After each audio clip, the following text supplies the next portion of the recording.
त्या दिवशी आमच्या हॅपी सिंग आणि त्यांचे सर्व सहकारी मला ह्या कार्यक्रमासाठी आमंत्रण देण्यासाठी आले आणि आमच्या परेश ठाकूरजींचा वाढदिवस आणि त्याचबरोबर कुस्तीची स्पर्धा.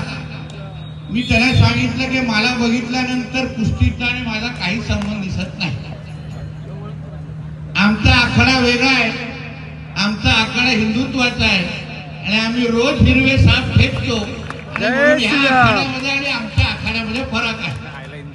पण आमचे परेश ठाकूरजींच्या वाढदिवसाच्या निमित्ताने हे जे काय वातावरण आज पाहायला मिळाले, नक्कीच आमच्या परेश ठाकूरजींच्या भविष्य उज्ज्वल आहे हे म्हणणं तर चुकीचं ठरणार नाही.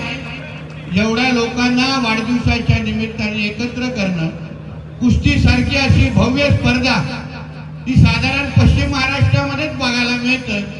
पण आज आमच्या कामोट्यामध्ये, आमच्या या भागामध्ये एवढी मोठी कुस्तीची स्पर्धा बघितल्यानंतर पश्चिम महाराष्ट्रापेक्षा आम्हीही कुठे कमी नाही आहोत एवढाच एक चांगला संदेश आमच्या परेशजींच्या